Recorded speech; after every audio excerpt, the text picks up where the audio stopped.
Welcome. This is the gradient map video. Here I have a ball on a transparent background. The background is transparent. I just set it to gray. So here we're going to create a gradient map down at the bottom of your layers panel. And we're going to click second from the bottom, gradient map. And this should open up this properties window. If it doesn't, you can double click your gradient map in the layers to get this to come up. And it might have changed what your ball or values look like. Don't worry, we're going to take care of that now. So click on here to open up the gradients in the gradient map. And just to run you through this top areas where you've kind of saved previous gradients for you to use again. Naming is just a name. Gradient type, I've never really adjusted this before. And this top slider has to do with transparency or opacity for that matter. Here you see opacity and location is 0% because it's all the way in the far left. As you go towards the right, you can see its location changes. If you click on the one on the right, it's at location 100 and opacity is at 100%. I usually leave these at 100% opacity, both of them exactly right where they are. I usually don't adjust them.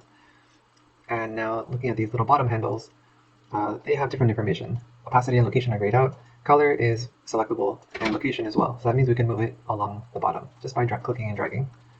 And so here we're going to, most of the time, we're going to make sure that our black or darkest value is on the left and our lightest one is on the right.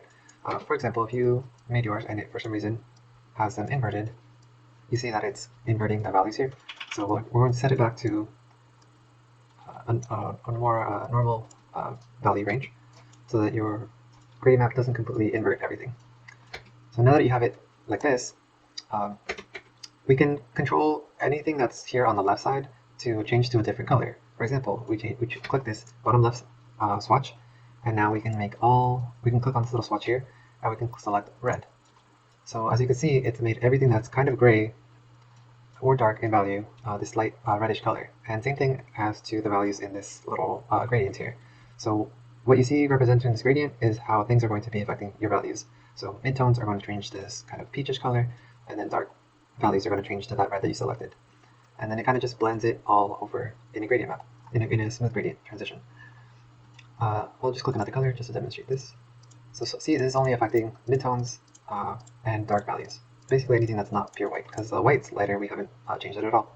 So we're just going to hit OK on this purple, and now we're going to adjust this slide over here, and we can pick another color for this, and see that our white value has now turned to blue. So that's the control that you have with just two sliders, able to control your highlights and your darks, which is why I recommend putting the light ones on the right side and the dark ones on the left, so you know which ones you're modifying. Now the next thing is you see this diamond here in the middle. This I also don't normally mess with, but it affects the range of that gradient, and if you want to be kind of push more of the blue towards the left, or push more of the red into the right.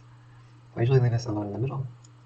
And now you see you want to add more colors in here, like maybe this mid-tone gray area we want to be kind of like a bright yellow or something. So you can add a swatch just by clicking.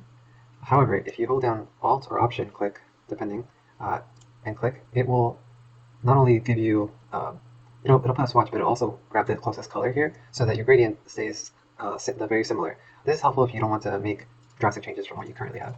So now and then you see now we have two of these little tiny diamond sliders, which also affect the strength of that transition. Here, we're going to click on the middle one now and just change the hue here to yellow. And that's how we are able to kind of have these little swatches control the colors on our sphere here. Now, if we wanted it to keep it in line with the values that we had before, which our lightest lights were on the right and our darkest darks on the left, then we're going to have to make some adjustments to these colors. So this blue, which is our highlight, will make it a little bit brighter. Midtone is fine, but we will make this kind of purplish color a little bit more darker. So now it kind of starts to fall back in line with the values structure that we had previously. And that's pretty much it for gradient maps. So you have a lot of control as far as adding colors in certain areas that you want.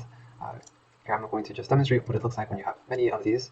And here on the far left, I'm going to make this one just black, and then this next one I'm going to make this kind of a dark reddish orange, and the midtone will make that orange-ish.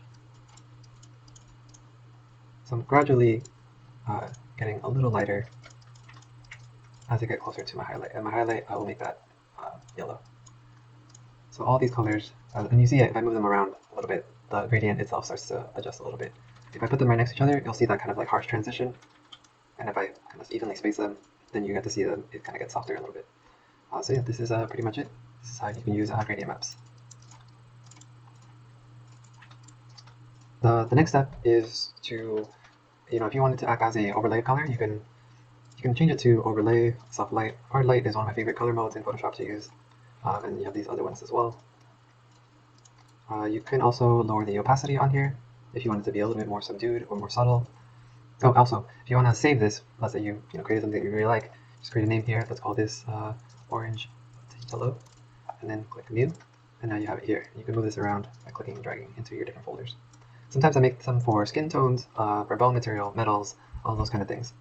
So yeah, thank you for watching.